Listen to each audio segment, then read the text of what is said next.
Yamunatiravanachari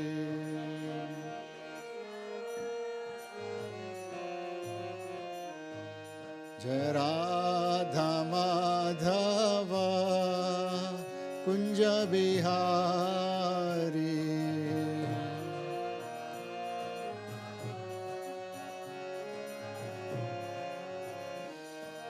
Gopi Jana Vallabha Girivaradhari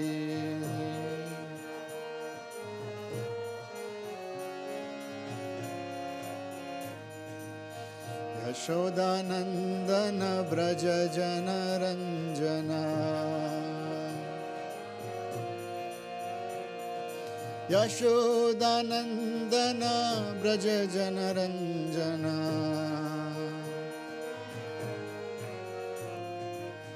Yamunatiravanachari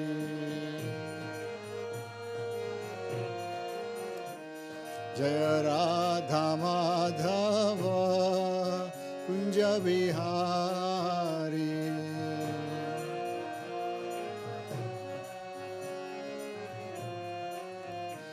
Hare Krishna Krishna Krishna Hare Hare Hare Rama Rama Rama Hare Hare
Hare Krishna. So we are reading from the 12th chapter of the 4th canto of Srimad-Bhagavatam, chapter entitled Dhruva Maharaj Goes Back to Godhead, text number 37. Shantaha Samadrishaha Shuddhaha Sarva Bhuta Anuranjanaha Yanti Anjasachyuta Padam Achyuta Priya Bandhavaha Shantaha Samadrisha Shuddhaha Sarva Bhutanuranjanaha Yanti Anjasachyuta Padam Achyuta Priya Bandhavaha Shantaha Samadrishaha Shuddhaha Sarva Bhutanuranjanaha Yanti Anjasachyuta Padam Achyuta Priya Bandhavaha Shantaha Samadrishaha Shuddhaha Sarva Bhutanuranjanaha Yanti Anjasachyuta Padam Achyuta Priya Bandhavaha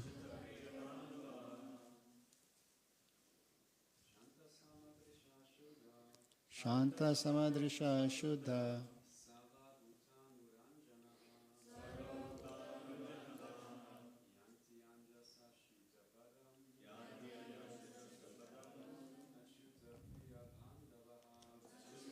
Priya Bandhavaha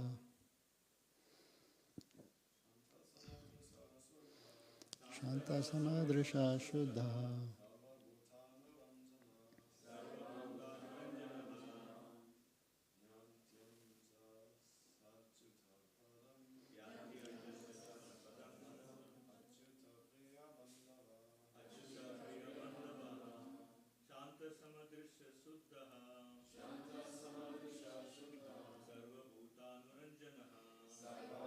Anuranjanaha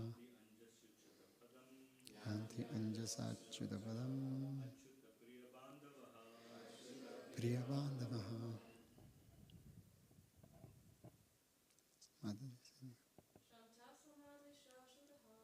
Shanta Samadrisha Shuddha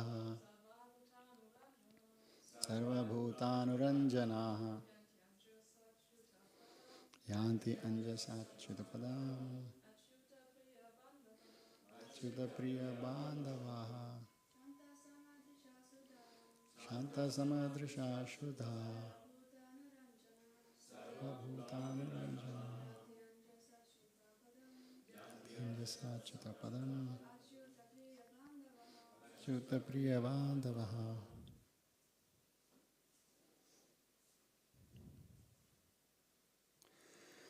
Shantaha, peaceful. Samadrishaha, equipoised. Shuddhaha, cleansed, purified. Sarva, all. Bhuta, living entities. Anuranjanaha, pleasing. Yanti, go. Anjasa, easily. Achyuta, of the Lord. Padam, to the abode. Achyuta Priya, with the devotees of the Lord. Bandhavaha, friends. Translation and purport by His Divine Grace A.C. Bhaktivedanta Swami Prabhupada. Prabhupada ki jai. Persons who are peaceful, equipoised, cleansed and purified, and who know the art of pleasing all other living entities, keep friendship only with devotees of the Lord. They alone can very easily achieve the perfection of going back home, back to Godhead. Purport. The description of this verse fully indicates that only devotees are eligible to enter into the kingdom of Godhead. The first point stated is that the devotees are peaceful, for they have no demands for their personal sense gratification. They are simply dedicated to the service of the Lord. Karmis cannot be peaceful because they have immense demands for sense gratification. As for Jnanis, they cannot be peaceful because they are too busy trying to attain liberation or merge into the existence of the Supreme. Similarly, yogis are also restless to get mystic power. But a devotee is peaceful because he is fully surrendered to the Supreme Personality of Godhead and thinks of himself as completely helpless. Just as a child feels complete peace in the depending on the parent, so a devotee is completely peaceful, for he depends on the mercy of the Supreme Personality of Godhead. A devotee is equipoised. He sees everyone on the same transcendental platform. A devotee knows that although a conditioned soul has particular type of body, according to his past activities, factually everyone is the part of the Supreme Lord. A devotee sees all living entities with spiritual vision and does not discriminate on the platform of bodily concept of life. Such qualities develop only in the association of devotees. Without the association of devotees, one cannot advance in Krishna consciousness. Therefore, we have established the International Society for Krishna Consciousness. Factually, whoever lives in this society automatically develops Krishna consciousness. Devotees are dear to the Supreme Personality of Godhead, and the Supreme Personality of Godhead is only dear to the devotees. On this platform only can one make progress in Krishna consciousness. Persons in Krishna consciousness or devotees of the Lord can please everyone, as is evident in the Krishna consciousness movement. We invite everyone without discrimination. We request everyone to sit down and chant the Hare Krishna mantra and take as much prasad as we can supply. And thus everyone is pleased with us. This is the qualification. Sarva bhuta anuranjanaha. As for the purification, no one can be more pure than devotees. Anyone who once utters the name of Vishnu immediately becomes purified inside and outside. Yaha smaret pundarikaksham.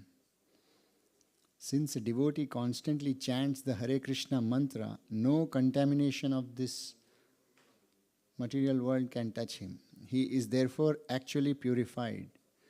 Muchi haya shuchi haya yadi Krishna bhaje. It is said that even a cobbler or a person born in the family of a cobbler can be elevated to the position of a Brahmana, shuchi, if he takes to Krishna consciousness. Any person who is purely Krishna conscious and who engages in chanting the Hare Krishna mantra is the purest in the whole universe. Om Ajnanatimirandhasya Jnananjana Shalakaya Chakshurun Militam Yena Tasmai Shri Gurave Namaha. Shri Chaitanya Manobhishtam Sthapitam Yena Bhutale Swayam Rupa Kadamahyam Dadati Swapadantigam Vandeham Shri Guruho Shri Yuta Padakamalam Shri Gurun Vaishnavamscha Shri Rupam Sagrajatam Sahagana Raghunathanvitam Tam Sajivam Sadvaitam Savadhutam Parijana Sahitam Krishna Chaitanya Devam Shri Radha Krishna Padan Sahagana Lalita Shri Vishakhanvitamscha. He Krishna Karuna Sindhu Dina Bandhu Jagatpate Gopesha Gopika Kanta Radha Kanta Namostute Tapta Kanchana Gaurangi Radhe Vrindavaneshwari Rishabhanu Sute Devi Pranamami Hari Priye Vancha Kalpatarubhyascha Kripa Sindhubhya Evacha Patitanam Pavanebhyo Vaishnavebhyo Namo Namah. Jai Shri Krishna Chaitanya Prabhu Nityananda Shri Advaita Gadadhar Shrivasadi Gaura Bhakta Vrinda. Hare Krishna Krishna Krishna Hare Hare Hare Rama, Rama Rama, Hare Hare. Hare Krishna. So I'm very grateful and happy to be amongst all of you this morning. The last time I had been here was in 2015. So it's almost 10 years. I don't know how many of you were there here that time. And I was here for about 2 days. We had come with a group of devotees who were visiting some parts of Europe. And it was my first experience being here in Simhachalam. It's a wonder that the Bhagavad movement, or this Krishna conscious movement established by Srila Prabhupada, has spread all across the world, specifically with the message of pure devotional service. And as years go by, even my heart is just filled with astonishment that the services are continuing somehow, even in this remote mountain, remote hill. When we read the Srimad-Bhagavatam, you hear stories how Narad Muni is saying when he lost his mother that in search of the Lord he traveled many mountains and reached many cities and towns, and then finally he got the mercy of the Lord. So while coming, I was speaking with Ban Bihari Prabhu that these days, because we have cars, we don't realize how many mountains we are crossing just to reach Simhachalam, say for that matter. It just takes a couple of hours and we travel. But suppose you were traveling on foot, coming to this beautiful hill, you would actually have novels written by yourself, by your own experiences. How many hills you crossed and how many towns and villages you saw and what were your experiences, and you reached here. So journey has its own importance. And in fact, when one makes a conscious journey, that's where the experiences or maturity of life comes. When we are discussing Śrīmad-Bhāgavatam or literatures connected to bhakti, the destination is not so important. Of course, the destination is Vishnu, Godhead. It has its own importance. But there is nothing to discuss much about the destination as far as Srimad-Bhagavatam is concerned. Because the conditioned soul, when he is in this world, he has a bigger problem. There is actually no problem with Krishna or Golok Vrindavan. The problem is with this world and our existence here. So for us, it becomes more important to understand the journey with great detail than the destination himself. Most of our discussions on a daily basis are not filled with how beautiful did Narsingh Dev look, what is he doing, what is he eating now, what is Krishna wearing, what is Radha doing. We don't discuss this thing. Most of the times we are all discussing our own problems and how to somehow continue with this burden of our own existence, dealing with our mind. When two devotees talk with each other, most of the times they are just talking that. How to somehow engage and continue oneself in this world. So journey is extremely important, and Srimad-Bhagavatam is such a beautiful literature that it discusses the journey of the devotees to perfection. Glorification of the Lord, specifically in the form of prayers, is very less. When Prahlad Maharaj saw Narsingh Dev, he started glorifying. So those are few mantras. When Bhishma Dev departed, he started glorifying Krishna in some mantras. Kunti Maharani, she prayed with some mantras. Then Amrish Maharaj prayed with some mantras. Gajendra prayed with some mantras. But the amount of mantras are not even 10% in the whole Bhagavatam. Most of it is how the devotee reached to the point that he started glorifying the Lord. That journey, that's 95% of the entire discussion of Bhagavatam. And such a beautiful literature that when a person, see, from the point of view of scriptures, the living entity, once he acquires a body, he is addressed with an adjective called as Dehi. Deha means body, and Dehi means one who possesses the body. Sometimes we are so proud of ourselves because of our beauty and our skills and so on, but from the point of view of devatas, the demigods and God, they look down, oh, he's a Dehi. We feel so proud of ourselves, of our accomplishment. But Dehi, this word is kind of a definition, like from the point of view of perfection, it is like a cursed state. Just like you say, oh, he's a crippled, or he's a crooked person, he's a wicked person. He's Dehi. What to talk about people who have, once you have a body, you are a Dehi. And therefore you have so much mess within you. The mess is not just specifically because of the body, it is because of the combination of body and senses. The senses are designed to take us away from our own perfected state. When you read the Sankhya literatures, when you read the Vedanta, the nature of the senses is explained in great detail.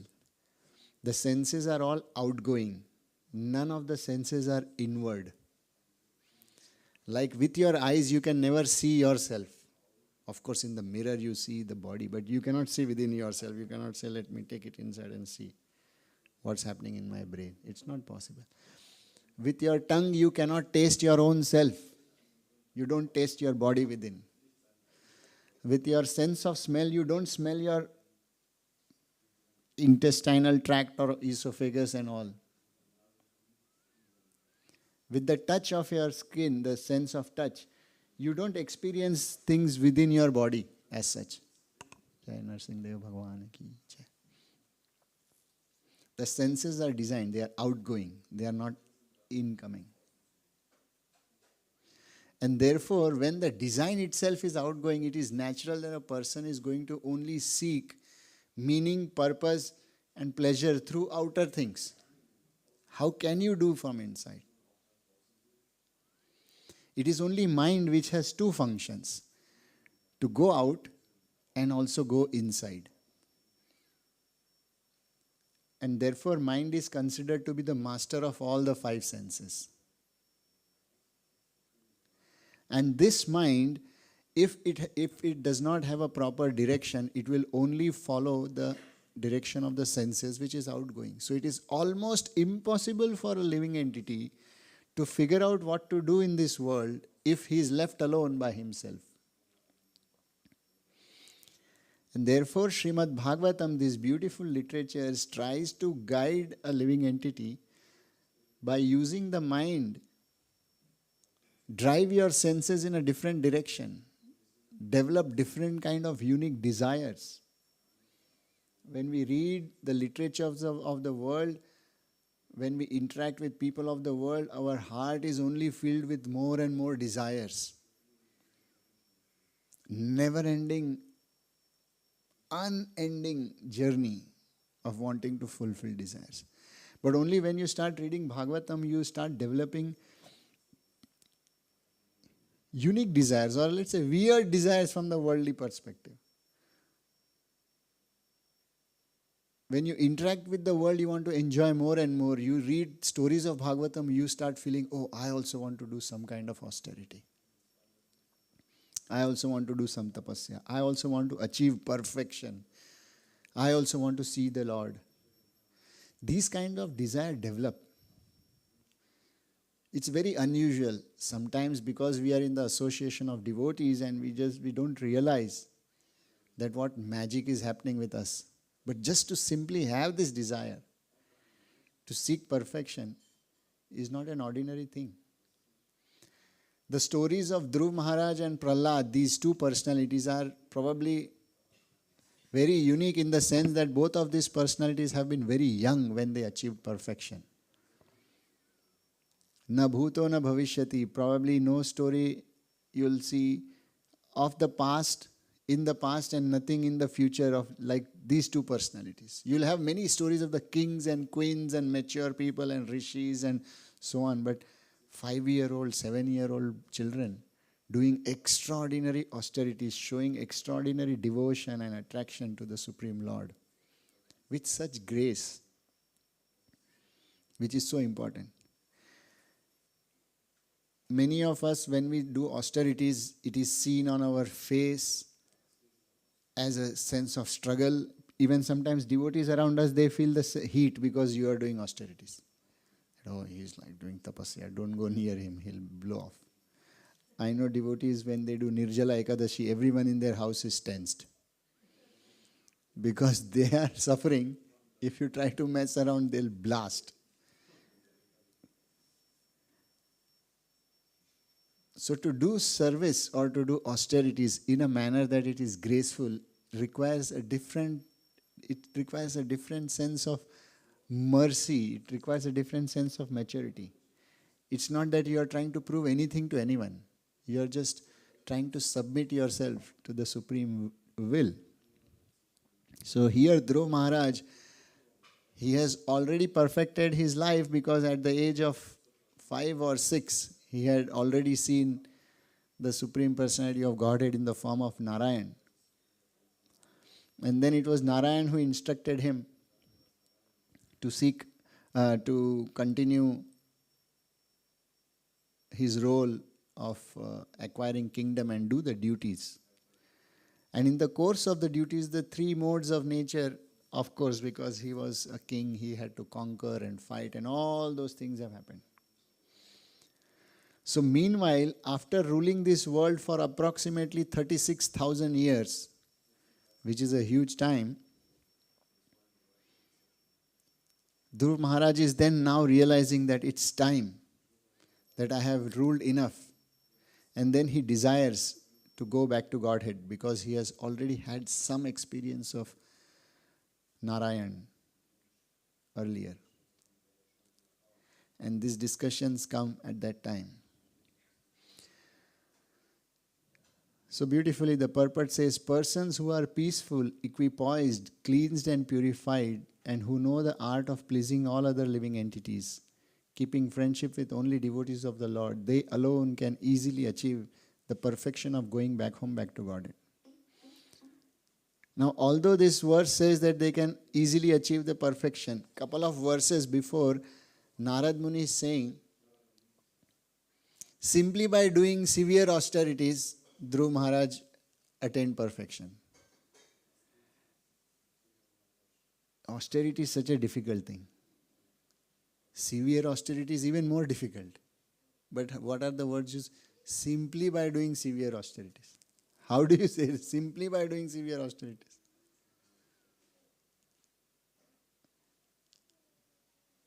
Any one of you has done this Nirjala Ekadashis? You have done that, right? It's not a severe austerity, but still, from our sense, it's a severe austerity. If someone says, oh, simply by doing Nirjala Ekadashi, you can achieve perfection. Then it's like, it's not simply by doing Nirjala Ekadashi. What was the austerity of Dhruva? He did not eat or drink. He was standing on one foot for 9 months. So it's not that, it's an extremely severe austerity. But when Narad Muni says simply by doing severe austerities, it simply means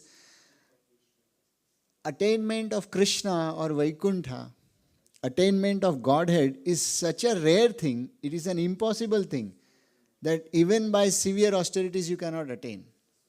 That's why it is being said simply by severe austerities he attained. Why? Because the attitude with which he did the austerities, the grace with which he performed, he was not concerned as a little boy. He had this simple desire that he has been cheated. So he went into the remote locations in the mountains and just focused on the Supreme Truth. He was not filled with too many desires as such. But he just that one thing that he felt a little bit cheated. But his heart was not maligned with excessive desires to enjoy this world in so many manners. But the Lord was pleased by his extreme austerities and seeing that such a little child has developed this desire. Now when this verse says people who are peaceful, what is the peace it is mentioning about? Not that because I am working in cities and then sometimes I come in remote locations of mountains and rivers and oceans side and I sit down and that's peace. Of course, that is some sense of minimizing some noise, but that is not the Shanta which is being spoken here. One of the names of Vishnu is called Shanta. He is the form of peace itself. In the Vishnu Sahasranam, Shantakaram Bhujaga Shayanam. He is the personification, the form of peace itself. What is this peace? Krishna speaks in the Bhagavad Gita to Arjuna that the true sense of peace is when na shochati na kangshati, when one does not lament and when one does not hanker for anything in this world.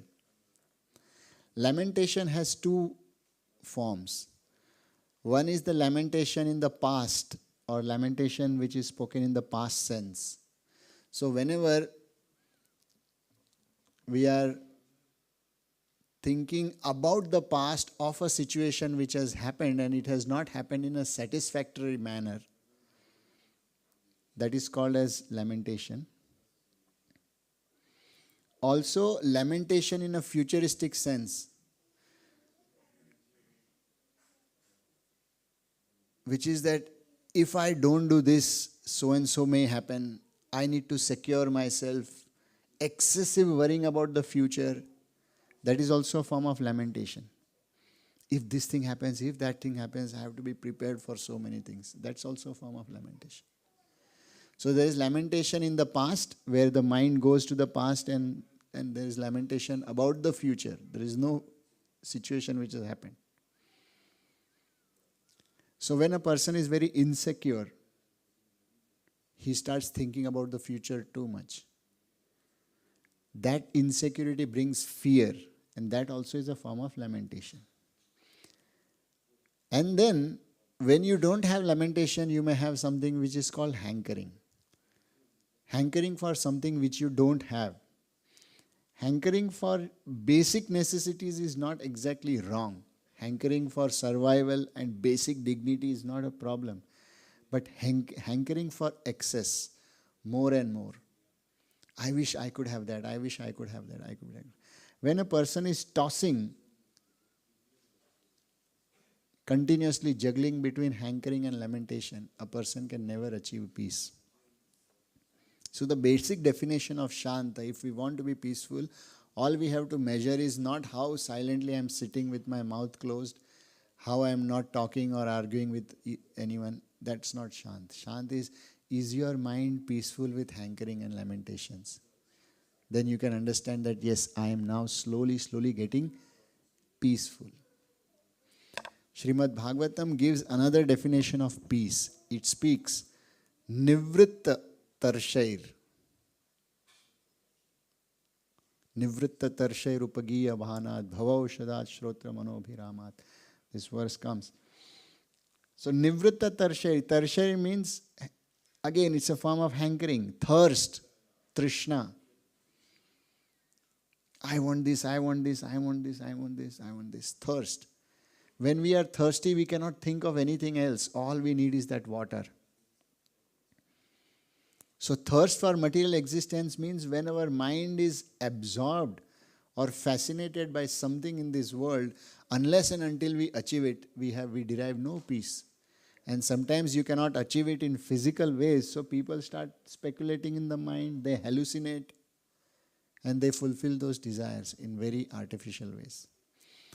So Bhagavatam says, one who is retired from desires. It is easy to retire from job, it is easy to retire from your responsibilities. But how do you retire from your desires? That is not about physical retirement. Let's say maybe at 60, 65 you'll retire. But I have seen so many people who are so scared of the moment of retirement. They feel, what will I do when I retire? So when you retire, the mind becomes empty and you have to fill that vacuum. You cannot sit peacefully. Why cannot you sit peacefully? Because you have not retired. You have physically moved out from one job or maybe one responsibility, but emotionally you are not retired at all. You want a severe engagement in this world. And every engagement must bring some sense of honor, if not wealth. Let's say a 65, 70-year-old person may think that I may not get enough money. But no, now if I am doing service, I must get honor, I must get some prestige, I must get some position, I must get power. That means one has not yet retired. So nivritta tarsher, it's a very important word. A person can never get peace unless one is retired.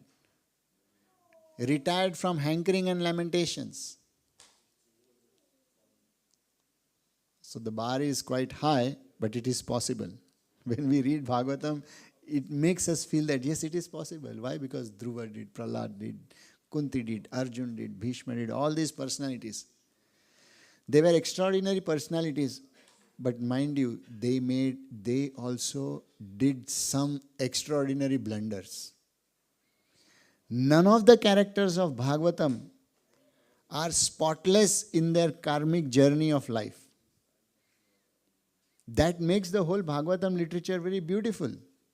Like Dhruv Maharaj, he also has an ego which has got hurt, that he has been cheated. We also feel hurt and cheated. Kunti, when she was young, she got some mantras and powers, so she used that in an erroneous way, because of which she got Karna and she had to hide that child and so on.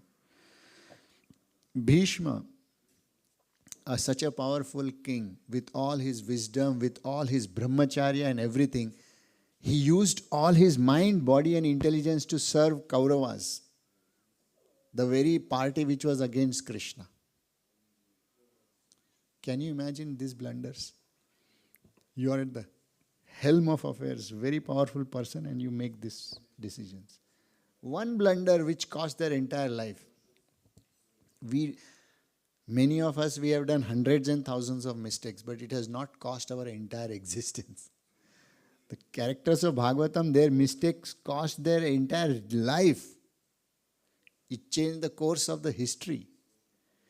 Still at that, despite such a mistakes and despite such a condition, because they knew the art of taking shelter of the Supreme Personality of Godhead, they achieved perfection. That is what is beautiful about Srimad-Bhagavatam. No matter where you are, how you are, you can do it. It is possible to be fully free of desires. It's possible to have that state of Shanta. It's definitely possible. Samadrishaha, the next word, that one is equipoised. One sees, one tries to be away from the definitions of dualities of good and bad, my friend and my enemy, and so on. When the center of life is Krishna, when the center of life is service to the Guru, when the center of life is service to the devotees, then the only definition is serving them.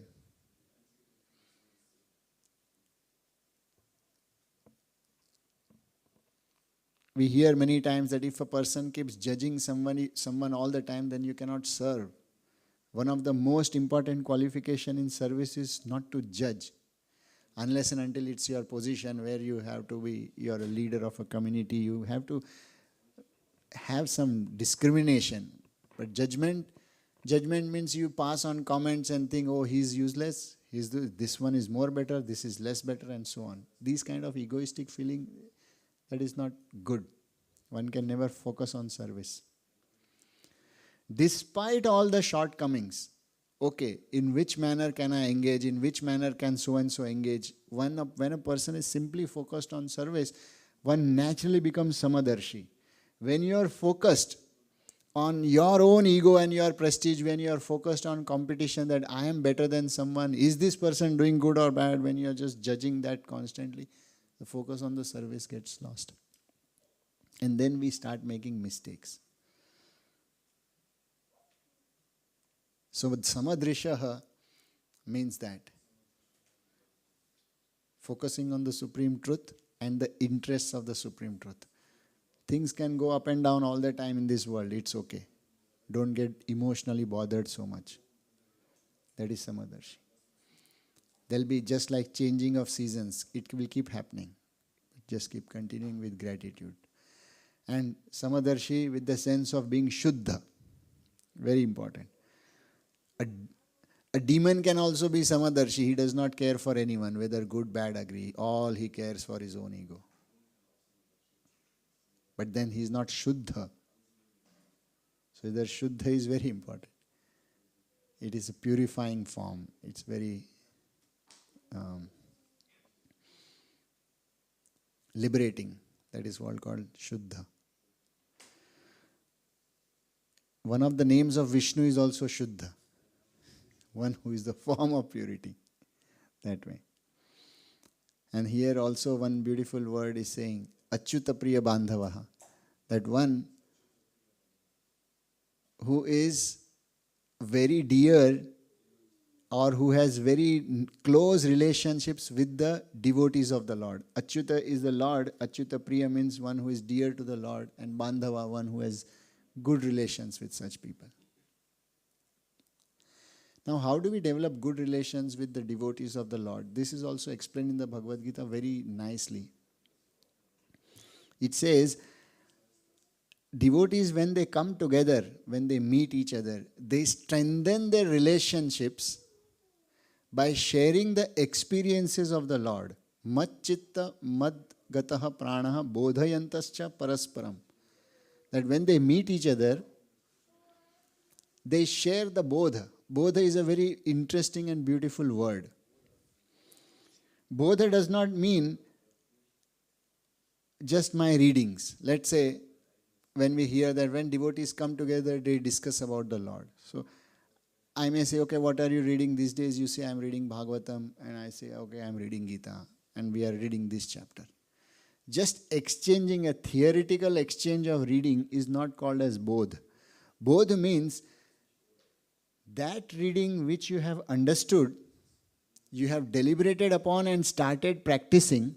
And because of practice, you have started realizing that this thing works in this manner. So bodh means a complete sense of how that philosophy or that theory operates. Just like someone may cook a nice meal and then you say, okay, how did you cook? Okay, I put this, and then you memorize the menu. Memorizing the menu, and then you also memorize some other menu. You memorize other menu, and we all three discuss menu or the recipes. Sorry, not menu, recipes. We discuss the recipe. You do this, and then I'll argue. No, I think you should put cumin more. Someone says, no, you put cinnamon more. I heard about this. This is right, this is right. This. And we are discussing about reviews and this and that. But none of us have cooked it. None of us have relished it.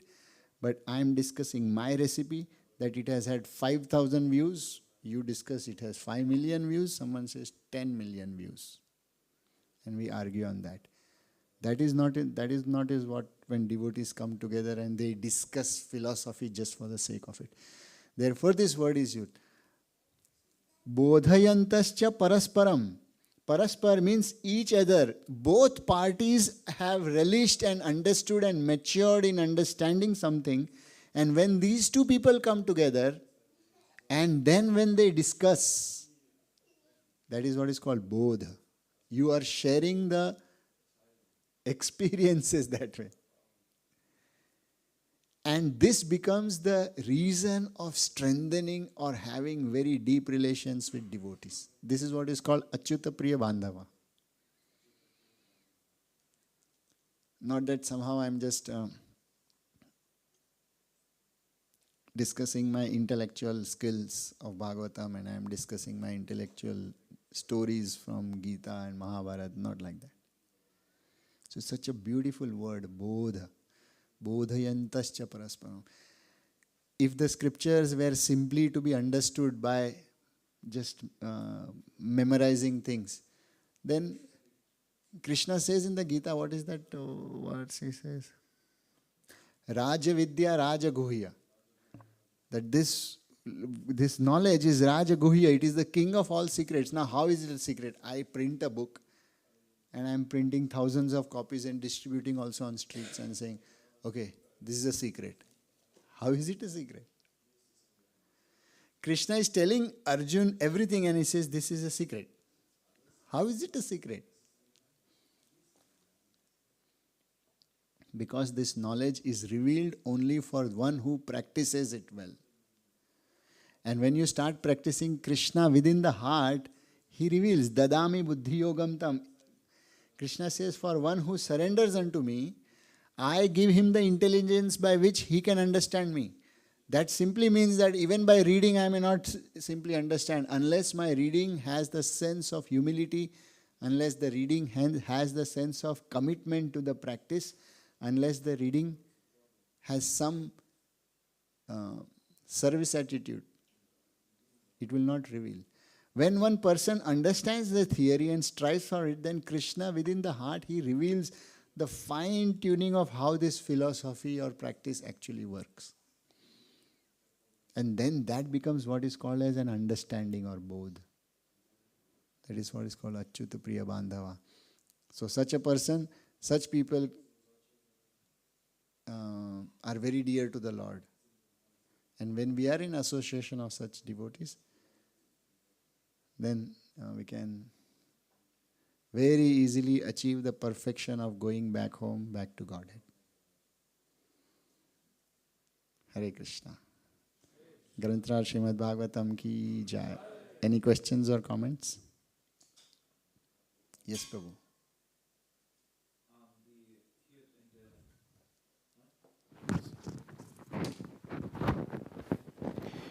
We heard in the beginning that the devotees are peaceful because they are serving the Lord all the time, but sometimes we can see that devotees are, by serving the Lord, become very, competitive Agitated. or sometimes agitated because they want that everybody serves in this way or that way, or so many disagreements. So how devotees can come on one level or at least appreciate each other. Yeah, so many times, often when we are discussing this with devotees who have spent some years in the moment, one of the major discussion is that we are surrounded with such beautiful philosophy and everything, but still the heart is agitated and the mind is stressed or ashant, not peaceful, because of management and issues related to so many different things. And it defeats the very purpose of coming together. And in fact, sometimes it's also seen that devotees also need a break from the devotees. That's even somehow a very weird situation which we all have to go through. But yeah, recently I was telling some devotees who are serving in the temple where I serve. And I also have a similar kind of a responsibility that there are taking care of the overall temple and the DT department and the administration and so many other things. So it often happens that those who are in charge of certain services, they have this pressure to execute certain service in a certain amount of time and in a certain manner, in a nice way. Let's say there is DT worship, so one has to dress them properly, one has to serve them properly. And often devotees are not so much trained in the matter of devotional service like they are trained for their engineering or commerce or arts. They study 15, 20 years for just developing the first before you get the first salary. But devotees are not trained so much that way. So definitely they come with so many mistakes and flaws. I always struggle with the leaders who are handling people, trying to tell them that it's important for leaders to understand that everyone is striving hard to achieve perfection with their own limitations. We have not trained people for 10 years and 20 years before they start serving. They have not grown up with the culture of hankering for the Lord. The world is not designed like that, the senses are not designed like that, and our upbringing is not like that. So we have a samskara which is anti-devotional service. In that situation, if somehow someone is trying to serve, there will definitely be discrepancies. So personally, now someone may argue on this point, but personally I always have this priority. I have no problem if certain decorations are done not so perfect. But if devotees are happily serving, that is more important. If let's say we had to make 20 items and we just made 15, that is okay. If the prasad was not so perfect, personally I am okay. Devotees are happy with each other, that's most important. Because if devotees are not happy with each other, then this will just be walls. And there is no life. And then you are hankering that Krishna, please send someone. And when someone comes, then we have the weapons of rules and regulations and perfection. And we chop them off, this. It doesn't really work. So, I agree that certain services need good rituals and disciplines, let's say, for example, doing some deity worship. But within that, if every leader or a devotee must have a sense of accommodating principle. I may be good and perfect and somebody may not be so perfect, but we have to accommodate. Like sometimes in our temple there, those devotees who can dress the deities nicely, they always pinpoint, oh, this person, look, he does not put the jewelry properly. Look, the flower is not in place. Look this, how many times should I tell? And I have to intervene, it's okay. Once in a while, it's okay. Don't bother. Don't spoil relations at any cost. Because if devotees are happily serving, then the temples will come up. Prabhupada, first there were no temples. It was Prabhupada and a set of devotees. They happily served and therefore temples came up. The temples and the services should not be a reason for conflict. And it is the responsibility of every leader to take care of that. That does not mean we become too loose, but an effort must be taken in that spirit, both ways. In personally, last, it's not long time, but in last 25, 27 years, I have seen this one thing that if devotees are happy, eventually they can perfect the services and everything can happen nicely. But if devotees start quarreling on perfection points and betterment and this and that, eventually nobody is left. All you have is you and your rules and regulations, nothing else. So that should not happen. It's a tricky path. So personally I prefer to have imperfect devotees around me. It is okay. Even if the services are not done so perfectly. They should be, of course we can try to be meticulous and we try to improve, that's fine. But perfection is not my personal goal as far as association is concerned. Personal goal is be nice and happy with each other, no problem. Even if there are few items to eat, no problem. If the taste is not good, okay, we can adjust with that. If we are happy with each other, if we love each other, it's okay. Other things are just a formality. But if we are just not happy with each other, everything suffocates. It becomes so hard. So, it's the mindset and attitude in which we govern ourselves more. But some people are very ritualistic in their mind. Some people who are always afflicted with desires of competition. The moment they come in association of devotees, they want to compete, show that I am better than others. When someone is constantly having this kind of a thing. So you are judging, you are competing, then a person, that destroys the spirit of service. So, from a management perspective, that must be taken care of. From an individual perspective, it's a slightly different journey. In the individual perspective, we don't see what other is doing. When you come to do your service, do it so nicely. And then make sure whatever someone else does, glorify it with 10 mouths. You have done so nice, you are so nice. Don't put yourself in comparison with that service. If my service is making me feel that, oh, I did this dressing better than someone else, then that's a serious, extremely serious problem. That means my service has got spoiled. It has not been done yet. So a constant attitude correction on oneself must take place.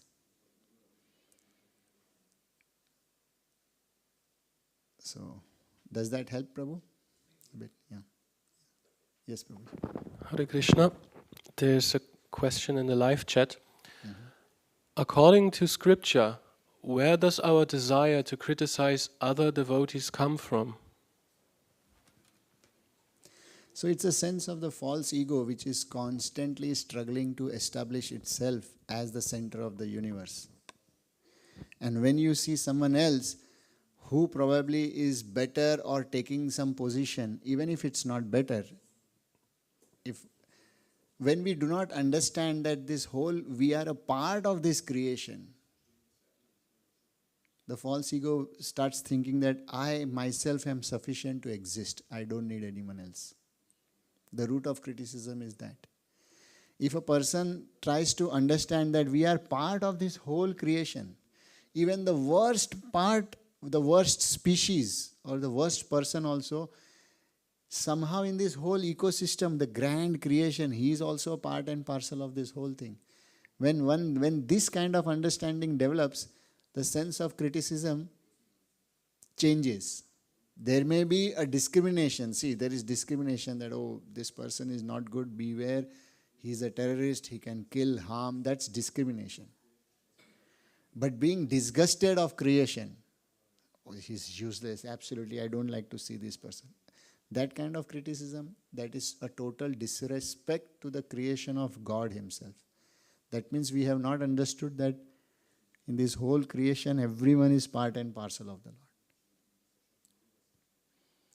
So even if we simply try to understand that everyone is a part and parcel, somehow one has a role to play, then we are able to be slightly deal with our false ego in that manner. False ego means it tries to see that me only. And the true ego means we. I exist in the same right and same manner just as you exist. It's just the false ego, that's it. And also the attitude for criticism, basically the root of it is self-glorification, right? So if one can see the presence of God and glorify Him, that attitude for criticizing, which is a perverted form of glorification of the self. When I criticize someone, I am trying to somehow glorify myself, being better in an indirect manner. That also gets solved when one starts appreciating the prayers and worshipping the Lord Himself. Hare Krishna. Yes, Prabhu.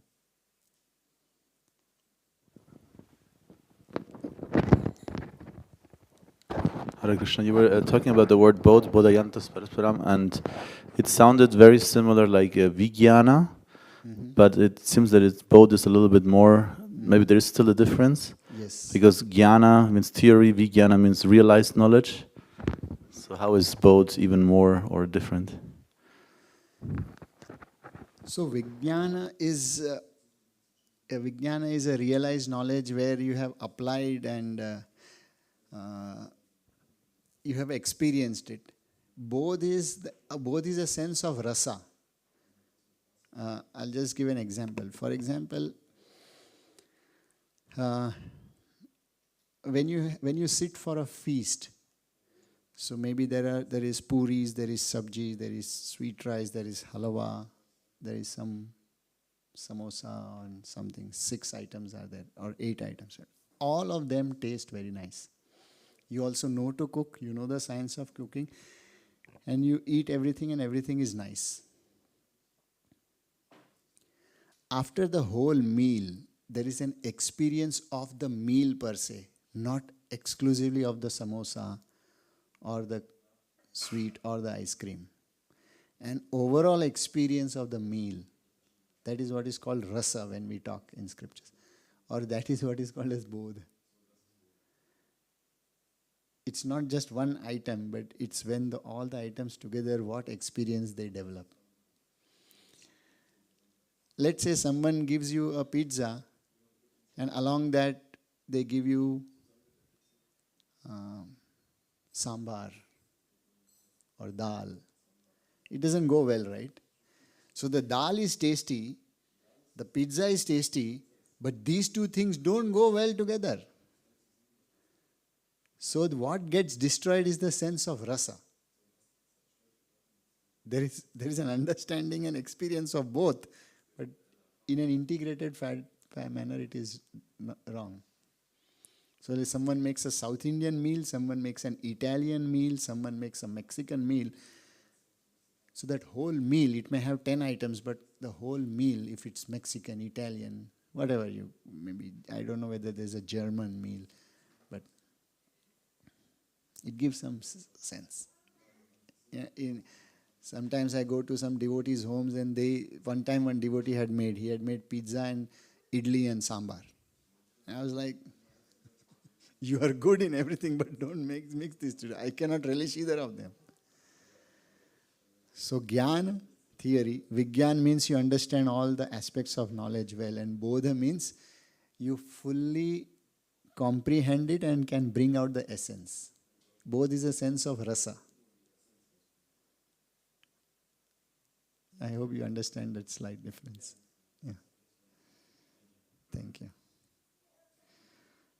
So shall we stop here? Okay, one question. Hare Krishna. Thank you for your touching lecture.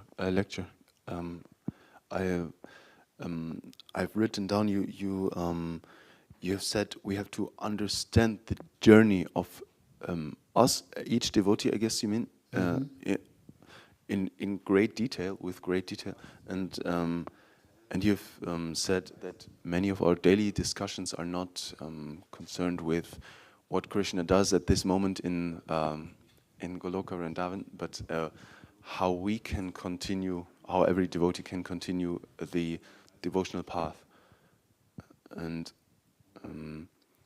that we're discussing that a big amount of time is filled with discussing daily problems, and somehow I've thought of the things I've learned before I was here, and I've learned very simple conversation guidelines in other communities, which helped a lot to create an intimacy, when this word is right, and get rid of those ego tendencies which are in the room, which are in every room, I guess.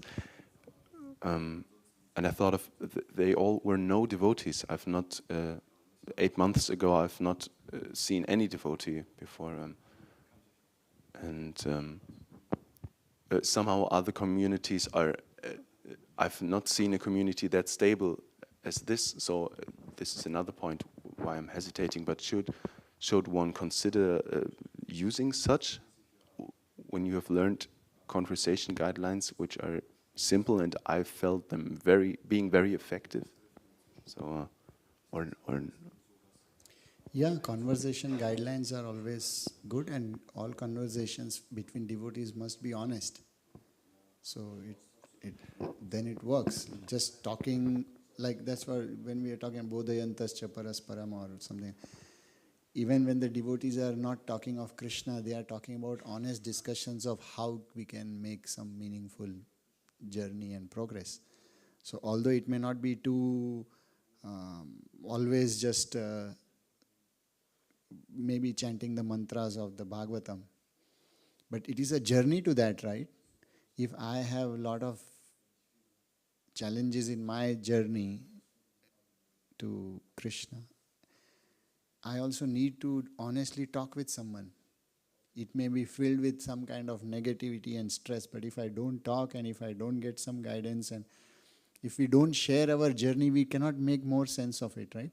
When I see how you are struggling in your own journey and making sense of it, by genuinely hearing your struggle, it gives me insights. Oh, I also need to figure out this way. I may not be able to copy your method, but I can actually get some inspiration. Right? So that also is a very spiritual thing. It may not always have the word Krishna or the mantras going on, but it's as good as mantra. Krishna loves such association. That's discussion amongst devotees. And it's beautiful.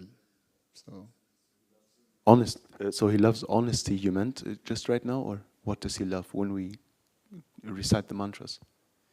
of course he loves the mantra. See, but what are mantra? When I'll give you an example. When Gajendra, the elephant, when he's caught by the crocodile and he comes to that point of that now there is no other shelter than Vishnu. Are you aware of that story of Gajendra? Okay. Naturally, out of his realizations, he starts glorifying the Lord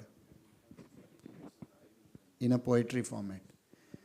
That is coming out of his cry. When Kunti is praying, she is praying out of her cry. When Parikshit is praying, it is his cry, his offering. By reading all these prayers, we are learning that see how devotees have reached to that point that they could realize these aspects. If I simply memorize these prayers, no doubt it is good. Memorizing, learning, repeating, it's good. But it does not become my prayer. I will never get that intensity because my battle has not yet begun. I am just copying a battle of someone else and repeating in a ritualistic manner. So that is good, but it is not complete. What is a prayer?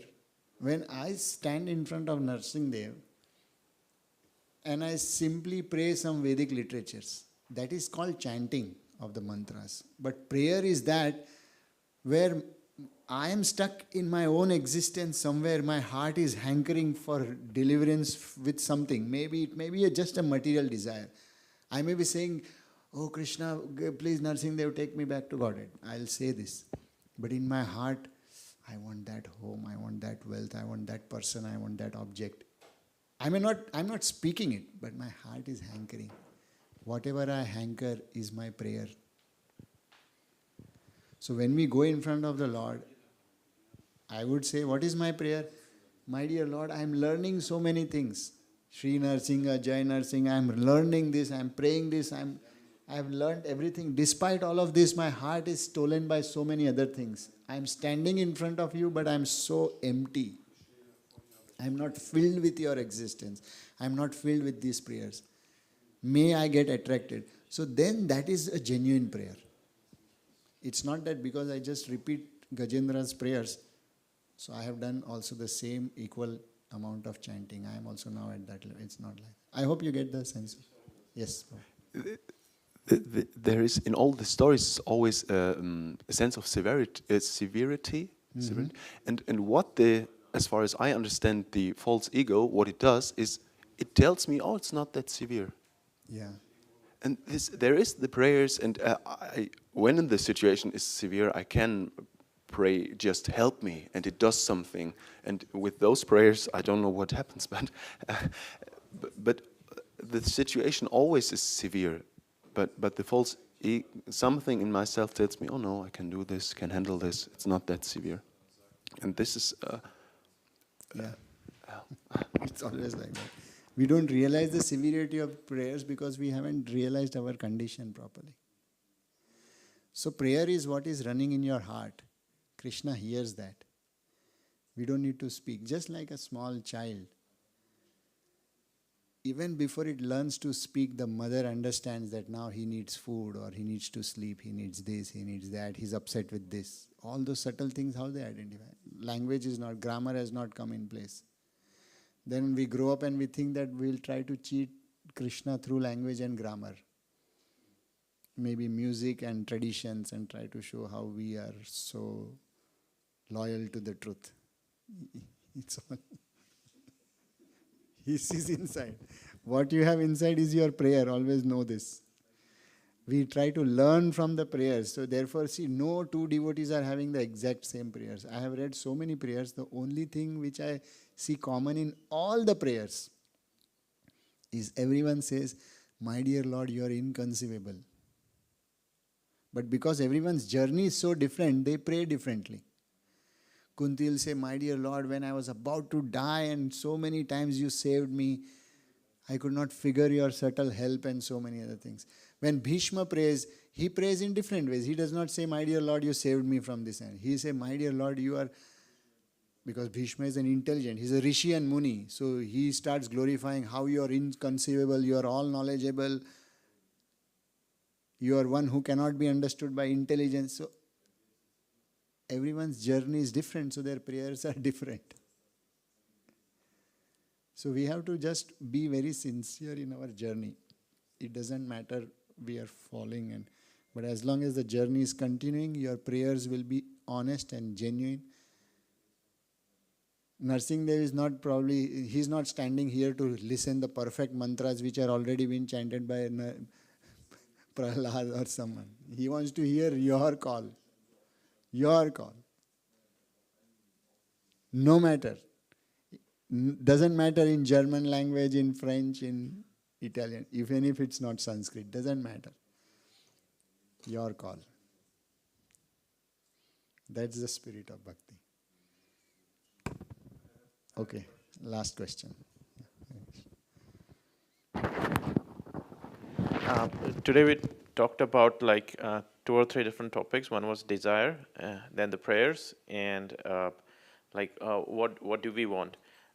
When we see Arjuna, normally Arjuna was doing a service, not necessarily like being a monk, but he was like fighting and he was trying to establish with Krishna's instruction, all the rules and everything. So how does for a normal man who works like me, I work in a company, what should be our desire to do? Because probably when I might be like child, I always said maybe I want to become a scientist or maybe I want to become a businessman. When I talked with different Prabhus, then they said, yeah, maybe that desire has gone away because you have gone through different sufferings and many different things, and you know that, okay, this is difficult, and you end up not really having those desires now. So what should be our desires right now? And is it like we have to really be a monk, or it can be like a normal person can also have some different desires? So the most beautiful part of the process of sadhana bhakti is that when you start doing some little chanting, some service and so on, the first stage is of purification of the heart. In that stage itself, the unwanted desires, they vanish. Currently, we don't even know all those ambitions which we have. Let's say I say I want to be a scientist. I don't really know that whether it was truly my desire. Because the propaganda of the world is so intense that people, like I met a person, he said, I always wanted to be an actor. Now, if a 15-year-old person says, I always wanted to be an actor, I said, what was the length of your always? You're as if 1,000 years of life, you say, I always wanted. Till 10 years of age, you had no sense of what's happening. And suddenly you say, I always wanted to be. So these days, most young people, they have these kind of hyperbolic extreme terms which come. I always wanted to be an oceanographer. I always wanted to do this. So, how much of the always is actual real? We don't even know. How much of always is actually always? After 2 years, you say, you shifted. So after 2 years, I always wanted to do this. So people are just figuring out what they want, and they are not able to figure out only because of excessive propaganda. So by doing sadhana, the first thing happens is our heart becomes peaceful with unnecessary things which are distracting. That first level happens, that it becomes peaceful. Some of the unwanted desires, they vanish. Then comes the stage of basic things. Okay, now you come to some point that, okay, I truly I'm more inclined to do these things. Earlier I was thinking all these desires are mine. No, it was someone else who forced. This is better, and I got attracted to the name, fame and honor of that position, and I got fascinated to run after it. But after a while you realize, no, it was not actually that. So it is extremely essential before even you become a monk or whatever is your desire. It doesn't matter. Becoming a monk or a sannyasi is also a struggling stage. Being a grahastha is also a struggling stage. It's not one is better than the other. Each one has its own role to perform in the development of the soul and the mind and intelligence. But more important is actually we at least be real to our own self. Even if we are having material desires, at least be real with that. So what is being real?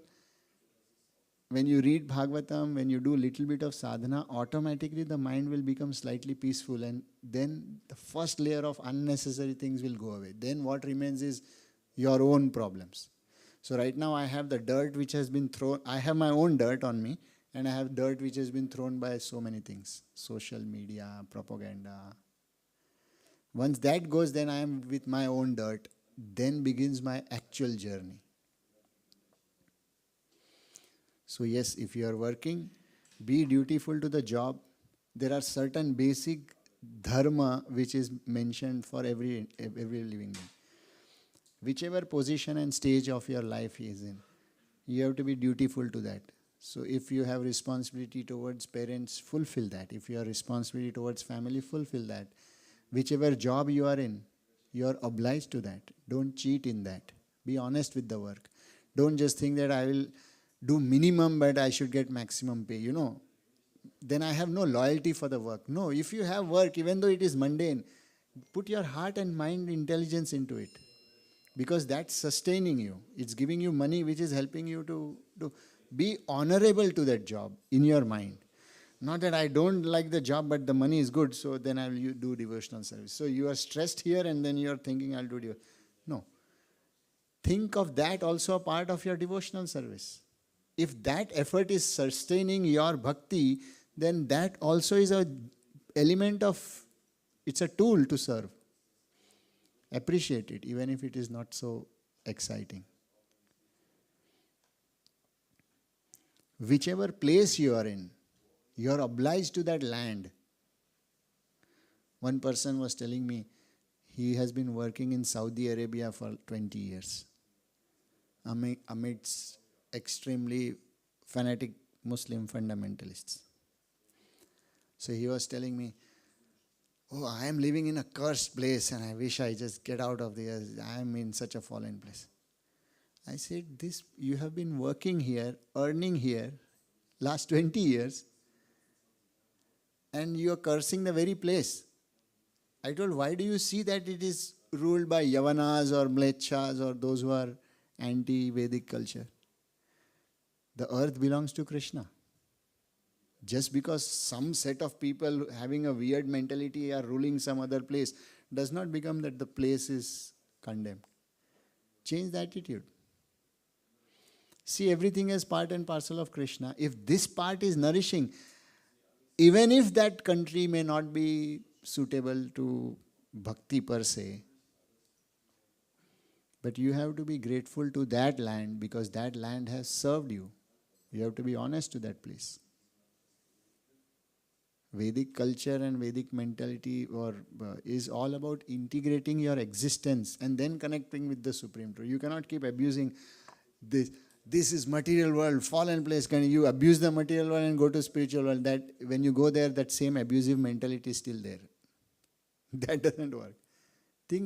Okay, material world has its own property.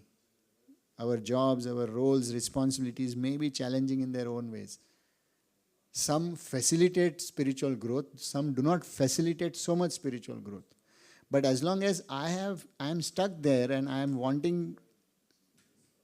using it as a crutch to climb somewhere, I have to be at least respectful to that step. So it's not that the job is good or bad, it's how you see it. You may not like it. The job is not discussing Bhagavatam, it's okay, but it is enabling you to eat and sleep and have a shelter, and then because of which you are coming. So be respectful to that. See that as an element of mercy. This is how I deal with my situations. It's such a burden to see something is bad and something is good. See, everything is necessary. Sometimes you're in the kitchen, sometimes you're in the temple hall. Both are necessary. One will burn you and sweat, make you sweat. One will not make you sweat. But it's okay. It's necessary. Just think this way. Does it help? Jai Srila Prabhupada ki Jai.